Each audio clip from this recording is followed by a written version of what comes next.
Welcome back to schools and inches. ഇന്നത്തെ വീഡിയോയിൽ blind hem foot എങ്ങനെ പലതരത്തിൽ ഉപയോഗിക്കാം എന്നുള്ളതാണ് കാണിക്കുന്നത്. ഇതാണ് ബ്ലൈൻഡ് ഹെം ഫൂട്ട് എന്ന് പറയുന്നത്. ഇത് നമുക്ക് സാധാരണ മെഷീൻ്റെ കൂടെ കിട്ടാറുണ്ട്, അല്ലെങ്കിൽ സെപ്പറേറ്റ് വാങ്ങിക്കാൻ പറ്റും. ബ്ലൈൻഡ് ഹെം ഫൂട്ട് നമ്മളിപ്പോൾ കൈ വെച്ച് ഹെമ്മിങ് ചെയ്യുന്നതിന് പകരം മെഷീൻ വെച്ചിട്ട് നമ്മൾ ഹെമ്മിങ് ചെയ്യുന്നു അത്രേ ഉള്ളൂ. അപ്പോൾ അതിന് ഇപ്പോൾ നമ്മൾ സാരി ഫോളൊക്കെ ഹെമ്മിങ് ചെയ്യുന്ന സാരി ഫോളിൻ്റെ ഹെമ്മിങ് കൊടുക്കുമ്പോൾ നമ്മൾ കൈ വെച്ചിട്ടാണ് ചെയ്യുന്നത്. അപ്പോൾ കുറച്ച് ടൈം എടുക്കുന്ന കാര്യമല്ലേ. അപ്പോൾ അതൊക്കെ നമുക്ക് ഈ ഫൂട്ടിൻ്റെ സഹായത്തോടു കൂടി ചെയ്യാൻ പറ്റും. അപ്പോൾ അത് എൻ്റെ കാര്യങ്ങൾ ഞാൻ വീഡിയോയിൽ പറയാം. അപ്പോൾ അതിനെ സാധാരണ ഫൂട്ട് വെക്കുന്ന പോലെ തന്നെ ഇതിങ്ങനെ വെച്ചിട്ട് താഴത്തേക്ക് പ്രസ് ചെയ്യുക. ഇത് അറ്റാച്ച്ഡ് ആവും. ഈ ഫൂട്ട് ഉപയോഗിക്കുമ്പം ഈ സ്റ്റിച്ചാണ് വരേണ്ടത്. ഇതിങ്ങനെ കുറച്ച് 3-4 സ്റ്റിച്ച് സ്ട്രെയിറ്റ് സ്റ്റിച്ച് വരും, പിന്നെ പോയിൻറ്റഡ് ആയിട്ട് വരും. അപ്പോൾ ഈ പോയിൻറ്റഡ് ഭാഗമാണ് നമ്മൾക്ക് ഹെമ്മിങ് ചെയ്യേണ്ട സ്ഥലത്തേക്ക് വരുന്നത്. അത് ഞാൻ തയ്ക്കുമ്പോൾ കാണിച്ചു തരാം. ഇത് സ്റ്റിച്ചിൻ്റെ പാറ്റേൺ ഇങ്ങനെയാണ്. ഈ ഫോട്ടോ ഉപയോഗിക്കുമ്പോഴത്തേക്കും നമ്മൾ സെലക്ടറിലും ലെങ്ത്തിലും വ്യത്യാസം വരുത്തണം. അപ്പോൾ സെലക്ടർ ഈ ഒരു ഡിസൈനിലെ സ്റ്റിച്ചാണ് കൊടുക്കേണ്ടത്.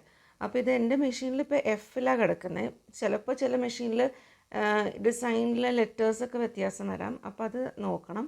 പിന്നെ ലെങ്ത്ത് 2 കൊടുക്കേണ്ടത്. കാരണം ലെങ്ത്ത് കൂട്ടിക്കഴിയുമ്പോഴത്തേക്കും പിന്നെ സ്റ്റിച്ചിൻ്റെ അകലം കൂടിയാൽ വൃത്തി ഉണ്ടാവില്ല കാണാനായിട്ട്. പിന്നെ എഫ് ഇപ്പം നമ്മൾ നേരത്തെ പറഞ്ഞ പോലെ സെലക്ടർ എഫ് ചേഞ്ച് ചെയ്യുക. പിന്നെ ഈ ഫൂട്ടിൽ ഇത് സ്ക്രൂ ഗൈഡ് എന്ന് പറയും. ഇത് നമ്മളിങ്ങനെ തിരിക്കുന്ന അനുസരിച്ചിട്ട് ഇത് ഗൈഡാണ്. ഇതിങ്ങനെ നീങ്ങി വരും. നമ്മളിങ്ങനെ തിരിക്കുമ്പം അടുത്തേക്ക് വരും. അപ്പം നമ്മൾ വെക്കുന്ന തുണീൻ്റെ ആ മടക്ക് ഗൈഡ് ചെയ്യുന്നൊരു സാധനമാണിത്. അപ്പോൾ അത് നമുക്ക് എത്രയാണോ വേണ്ടത് അതനുസരിച്ചിട്ട് ചെയ്യാം. ഹെമ്മിങ് ചെയ്യാൻ എപ്പോഴും വളരെ ചെറിയ ഗ്യാപ്പ് ഇടുന്നതാണ് നല്ലത് ഇത് തമ്മിൽ. അല്ലെങ്കിൽ വലിയ സ്റ്റിച്ചുകളായിരിക്കും വരുന്നത്.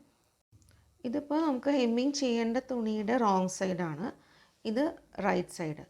അപ്പോൾ റോങ് സൈഡിൽ നമ്മളിപ്പോൾ ഇങ്ങനെ മടക്കുകയാണ്. തുണി മടക്കിയിട്ട് ഇങ്ങനെ മടക്കിയിട്ട് ഹെമ്മിങ് നമ്മൾ ഇവിടെയാണ് ഹെമ്മിങ് കൊടുക്കുന്നത്. ഇവിടെയാണ് ഇപ്പം നമ്മൾ കൈ വെച്ച് തയ്ക്കുകയാണെങ്കിലും ഇവിടെയാണല്ലോ ഹെമ്മിങ് കൊടുക്കുന്നത്. റൈറ്റ് സൈഡിൽ നമുക്ക് ഹെമ്മിങ്ങിൻ്റെ സ്റ്റിച്ച് കാണാൻ പറ്റുന്നത്. സെയിം തന്നെയാണ് മെഷീൻ വെച്ച് ചെയ്യുന്നതേ ഉള്ളൂ. പക്ഷേ ഇതിനകത്ത് വ്യത്യാസം എന്താണെന്ന് വെച്ചാൽ നമ്മൾ ഇങ്ങനെ മടക്കിയിട്ട് തുണി ഇങ്ങനെ ചെയ്യണം. അപ്പോൾ ഇവിടെ ഒരു 1/4 ഇഞ്ച് ഗ്യാപ്പ് വരണം. ഇപ്പോൾ ഇവിടെ ഈ 1/4 ഇഞ്ച് ഗ്യാപ്പിൻ്റെ ഇവിടെയാണ് ഈ ഗൈഡ് വയ്ക്കേണ്ടത്. എന്നിട്ട് ഇതിങ്ങനെ പ്രസ് ചെയ്യുക. അപ്പോൾ നമ്മൾ കറക്റ്റ് ഈ ഇവിടെ അറ്റത്താണ് ഈ സ്ക്രൂ ഗൈഡ് വന്നേക്കണേ. അപ്പോൾ സ്ക്രൂ ഗൈഡ് നമ്മൾ ഈ ഗൈഡ് തിരിച്ചിട്ട് നമ്മൾ ഇതിൻ്റെ ഈ ഗൈഡ് നീങ്ങിപ്പോയി കഴിഞ്ഞ് കഴിഞ്ഞാൽ അതനുസരിച്ചിട്ട് സൂചി ഈ വശത്തേക്ക് കൂടുതൽ നീങ്ങിപ്പോവും. അപ്പോൾ നീങ്ങിപ്പോകുമ്പോൾ എന്താണെന്ന് വെച്ചാൽ അതനുസരിച്ച് സ്റ്റിച്ച് വലുതാവും. അപ്പോൾ തയ്ച്ച് വരുമ്പോൾ ശ്രദ്ധിക്കണം. ഇതിപ്പോൾ ഈ സ്റ്റിച്ച് കാണിച്ചു തന്നത്, ഈ സ്റ്റിച്ചിനകത്ത് ഈ നേരെ വരുന്ന ഭാഗം ഈ ഭാഗം ഉണ്ടല്ലോ, ഈ നേരെ വരുന്ന ഭാഗം ഇവിടെ വരും. നമ്മൾ ഈ മടക്കി വെച്ചേക്കുന്ന ഈ സൈഡിൽ വരും. ഈ പോയിൻറ്റഡ് ആയിട്ട് വന്നേക്കുന്ന ഈ ഒരു ടിപ്പ് ഇങ്ങനെ കാണുന്നില്ലേ, ഈ പോയിൻറ്റഡ് ആയിട്ടുള്ളത് നമ്മൾ ഈ മടക്ക് ഈ വശത്ത് വരും, ഇവിടെ വരും. അപ്പോൾ സൂചി നമ്മൾ തയ്ക്കുമ്പോൾ ശ്രദ്ധിക്കണം. സൂചി ഇവിടെ ഈ ജസ്റ്റ് ഈ ടിപ്പിൽ വരാൻ പാടുള്ളൂ. ഇങ്ങനെ ഈ അറ്റത്തെ വരാൻ പാടുള്ളൂ. അതൊന്ന് ജസ്റ്റ് ട്രയൽ തയ്ച്ച് നോക്കിയിട്ട് എപ്പോഴും നല്ല തുണി തയ്ക്കാവും. അപ്പോൾ ടിപ്പിലല്ല ഇങ്ങോട്ട് നീങ്ങിയാണെങ്കിൽ നമ്മൾ റോങ് സൈഡ് തിരിക്കുമ്പോഴത്തേക്കും വലിയ സ്റ്റിച്ചുകളായിട്ട് വരും. അപ്പോൾ ഹെമ്മിങ് എപ്പോഴും ചെറിയ സ്റ്റിച്ചുകളാണ് ഭംഗി. ഇതിനിങ്ങനെ വെച്ചിട്ട് തയ്ച്ചു തുടങ്ങാം.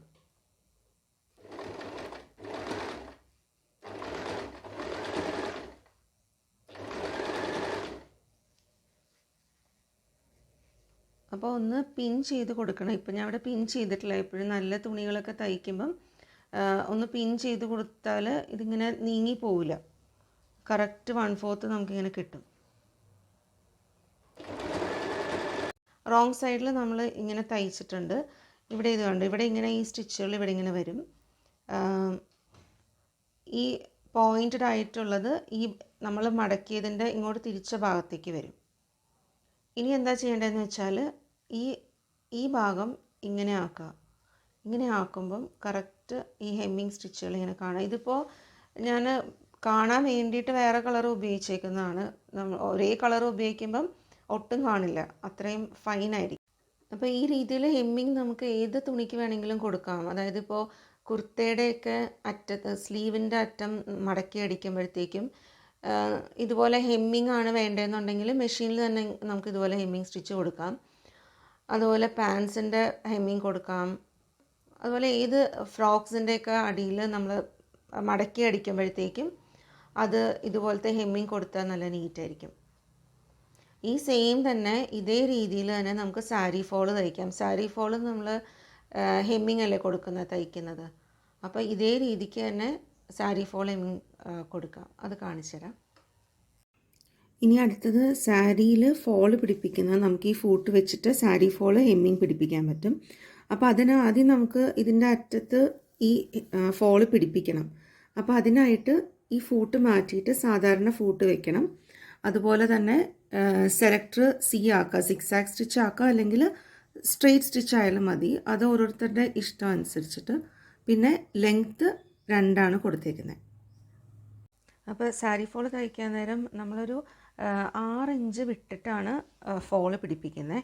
അപ്പോൾ അതിന് ഞാനിപ്പോൾ 6 ഇഞ്ച് ഇവിടെ മാർക്ക് ചെയ്തിട്ടുണ്ട്. ഇതിപ്പോൾ ഞാൻ ശരിക്കും സാരിയിലല്ല ചെയ്യുന്നത്, ഒരു സാമ്പിൾ കാണിച്ചു തരുന്നതാണ്. പക്ഷെ അതുപോലെ തന്നെ ഇതേ മെത്തേഡ് തന്നെ ഫോളോ ചെയ്താൽ മതി. അപ്പോൾ അതിന് ഈ സാരി ഫോള് സാരിയിൽ നമ്മൾ പിൻ ചെയ്ത് കൊടുക്കണം. അതിനു മുമ്പ് ഇതാണ് സാരിയുടെ റോങ് സൈഡ്, അതുപോലെ ഇത് സാരി ഫോളിൻ്റെ റോങ് സൈഡ്. അത് രണ്ടും നമ്മളിങ്ങനെ മാച്ച് ചെയ്തിട്ട്, കാരണം ഇത് അകത്ത് ആണല്ലോ വരുന്നത്. അപ്പോൾ അതിങ്ങനെ നമ്മൾ മാച്ച് ചെയ്ത് 2 റോങ് സൈഡ് മാച്ച് ചെയ്ത് നമ്മൾ പിൻ ചെയ്ത് കൊടുക്കുകയാണ്. അപ്പോൾ ആദ്യം നമുക്ക് സാരിയിൽ ഫോള് പിടിപ്പിക്കണം. അതിനായിട്ട് ഞാനിപ്പം സാധാരണ ഫൂട്ട് വെച്ചിട്ടുണ്ട്. എന്നിട്ട് സിക്സാക് സ്റ്റിച്ചാണ് കൊടുക്കുന്നത്. സ്ട്രെയിറ്റ് സ്റ്റിച്ച് വേണമെങ്കിൽ കൊടുക്കാം, ഏത് വേണമെങ്കിലും ഓരോരുത്തരുടെ ഇഷ്ടം അനുസരിച്ചിട്ട്. കാരണം സിക്സാക് കൊടുക്കുമ്പോൾ കുറച്ചും കൂടെ ഒരു ഭംഗി ഉണ്ടാവും കാണാനായിട്ട്. ഞാൻ ഫൂട്ട് സെയിം ഉപയോഗിക്കുന്നത്.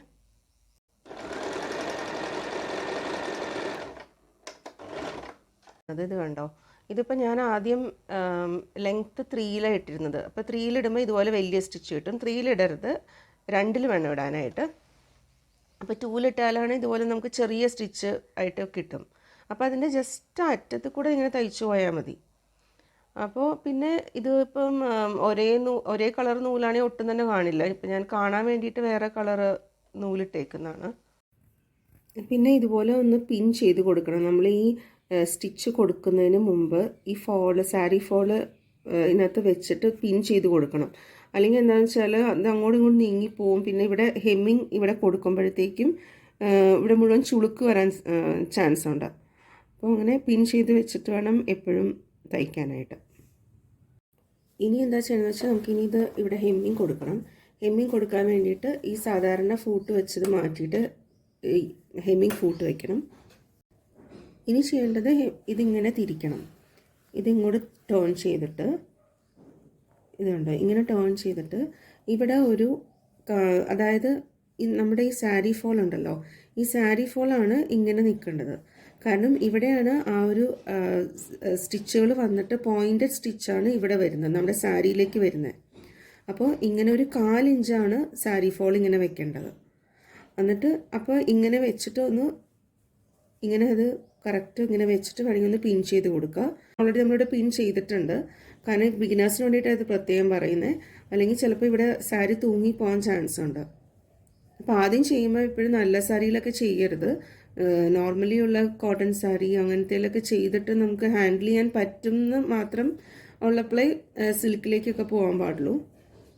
ഇതുണ്ട്, ഇപ്പം ഞാൻ ഇത് വെച്ചിട്ടുണ്ട്, ബ്ലൈൻഡ് ഹെം ഫൂട്ട് വെച്ചിട്ടുണ്ട്. അപ്പോൾ അതിനകത്ത് ഈ സ്ക്രൂവിൻ്റെ ഈ ഗൈഡ് ഉണ്ടല്ലോ, ഇത് വളരെ കണ്ടോ ഇത്രയും ചെറിയ ഡിസ്റ്റൻസ് ഞാൻ വെച്ചിട്ടുള്ളൂ. അതായത് നമ്മുടെ ഈ സൂചി ഇത് നമ്മൾക്ക് തുണി നമ്മൾ വെച്ചിട്ട് ഗൈഡ് ചെയ്യുന്ന സ്ഥലമാണല്ലോ. അപ്പോൾ അതും ഈ സൂചി വരുന്ന സൈഡും തമ്മിൽ വളരെ ചെറിയ ഡിസ്റ്റൻസേ വെച്ചിട്ടുള്ളൂ. ഇനി അടുത്തത് ചെയ്യേണ്ടത് ഞാൻ ലാസ്റ്റ് ഇതിൽ പറഞ്ഞ പോലെ തന്നെ ഇത് സെലക്ടർ എഫിലേക്ക് മാറ്റുക, ലെങ്ത്ത് 2 മാറ്റാം. ഇതിങ്ങനെ ഞാൻ സാരി ഫോൾ ഇങ്ങനെ വെച്ചിട്ടുണ്ട്. ഇതിൻ്റെ ഈ ഗൈഡ് സ്ക്രൂ ഗൈഡ് വരേണ്ടത് ഈ ഫോളിലാണ്. എന്നിട്ട് ഇതിൻ്റെ അറ്റത്ത് കൂടെയാണ് ഇതിങ്ങനെ വെച്ചിട്ട് തയ്ച്ചു പോകേണ്ടത്. അപ്പോൾ മെയിൻ സ്റ്റിച്ചുകൾ ഇവിടെ വരും, എന്നിട്ട് പോയിൻറ്റഡ് സ്റ്റിച്ച് ഈ തുണിയുടെ അറ്റത്ത് വരും. അപ്പോൾ ഇത് തമ്മിലുള്ള ഗ്യാപ്പ് ശ്രദ്ധിക്കണം. ഒത്തിരി ഗ്യാപ്പ് കൂടുതലായി കഴിഞ്ഞാൽ വലിയ സൂചി ഇപ്പുറത്തോട്ട് പോകും, അപ്പോൾ വലിയ സ്റ്റിച്ചായിരിക്കും വരുന്നത്. അപ്പോൾ അത് നോക്കിയിട്ട് തയ്ക്കാം. ഇതിപ്പോൾ ഞാൻ ഇതെല്ലാം തയ്ച്ച് കഴിഞ്ഞിട്ടുണ്ട്. ഇനി പിൻസൊക്കെ എടുത്ത് മാറ്റാം. ഇത് കണ്ടോ, ഇതിൻ്റെ ഈ പോയിൻറ്റഡ് ആയിട്ടുള്ള ഈ സ്റ്റിച്ചുകളുണ്ടല്ലോ, ഈ പോയിൻറ്റഡ് സ്റ്റിച്ചുകളാണ് സാരിയിലേക്ക് വരുന്നത്. ഈ നേരെയുള്ള ഈ സ്റ്റിച്ചുകൾ ഫോളിൽ വരും, ഈ പോയിൻറ്റഡ് സ്റ്റിച്ച് ഇങ്ങോട്ട് വരും, സാരിയിലേക്ക് വരും. ഇനി ചെയ്യേണ്ടത് ഇതിങ്ങനെ വെച്ചിട്ട് ഇത് പതുക്കെ, ഇതിപ്പോൾ റോങ് സൈഡാണ്, റൈറ്റ് സൈഡിലേക്ക് ടേൺ ചെയ്യുക. ഇത് കണ്ടോ, ഇത് വരും ഇങ്ങനെ ഹെമ്മിങ് കണ്ടോ, ഇങ്ങനെ ഹെമ്മിങ് കാണാൻ പറ്റും റൈറ്റ് സൈഡിൽ. അപ്പോൾ ഇതിപ്പോൾ എന്നിട്ട് ഇത് വേണമെങ്കിൽ ഇങ്ങനെ ജസ്റ്റ് ഒന്ന് പ്രസ് ചെയ്ത് കൊടുത്താൽ മതി, അപ്പോൾ ഇത് നേരെ ആയിക്കോളും. അപ്പോൾ ഇതിപ്പോൾ ഞാൻ നേരത്തെ പറഞ്ഞ പോലെ വേറെ കളർ നൂലിട്ടേക്കുന്നതുകൊണ്ടാണ് ഇങ്ങനെ എടുത്ത് കാണുന്നത്. ഒരേ കളർ നൂലാണെങ്കിൽ ഇത് ഒട്ടും കാണില്ല. ഇനി വേറെ എന്ന് വെച്ചാൽ, ഞാൻ നേരത്തെ പറഞ്ഞില്ലേ ഗ്യാപ്പ് കൂടി കഴിഞ്ഞു കഴിഞ്ഞാൽ വലിയ സ്റ്റിച്ച് കാണുന്ന, അത് ഞാൻ കാണിച്ചു തരാം. ഇതാണ് ഞാൻ സ്ക്രൂ ഗൈഡിൻ്റെ ഗ്യാപ്പ് കൂട്ടിയിട്ടിട്ട് തയ്ച്ചതാണ്. അപ്പോൾ ഇങ്ങനെ വരുള്ളൂ, ഇതൊരു പെർഫെക്ഷൻ ഉണ്ടാവില്ല ഇങ്ങനെ തയ്ക്കുമ്പോഴത്തേക്കും. ജസ്റ്റ് കാണിക്കാൻ വേണ്ടി, ഇതിൻ്റെ ഡിഫറൻസ് കാണിക്കാൻ വേണ്ടിയിട്ട് ഇങ്ങനെ തയ്ച്ച് കാണിച്ചതാണ്. ഇങ്ങനെ ഇതും തമ്മിലുള്ള ഡിഫറൻസ് കണ്ടോ, ഇത് വളരെ ചെറുതായിട്ട് ചെറിയ ഹെമ്മിങ് ആയിട്ട് വന്നിട്ടുണ്ട്. പിന്നെ ആദ്യമൊക്കെ ചെയ്യുന്നവർ കുറച്ച് അധികം പ്രാക്ടീസ് ചെയ്തിട്ട് ചെയ്യുക, അല്ലെങ്കിൽ ഇതുപോലെ മടക്കിയിട്ട് നിവർത്തുമ്പം ഇവിടെ ചുളിവ് വരരുത്. ഇതിപ്പോൾ ഞാൻ പിൻ ചെയ്തേക്കുന്നതുകൊണ്ട് ചുളിവ് വന്നിട്ടില്ല. ഈ വീഡിയോ യൂസ്ഫുൾ ആണെന്ന് തോന്നുകയാണെങ്കിൽ ചെയ്ത് നോക്കണം. ചെയ്ത് നോക്കിയിട്ട് എന്തെങ്കിലും ഡൗട്ട്സ് ഒക്കെ ഉണ്ടെങ്കിൽ കമൻറ്റ് ബോക്സിൽ ചോദിച്ചാൽ മതി. താങ്ക്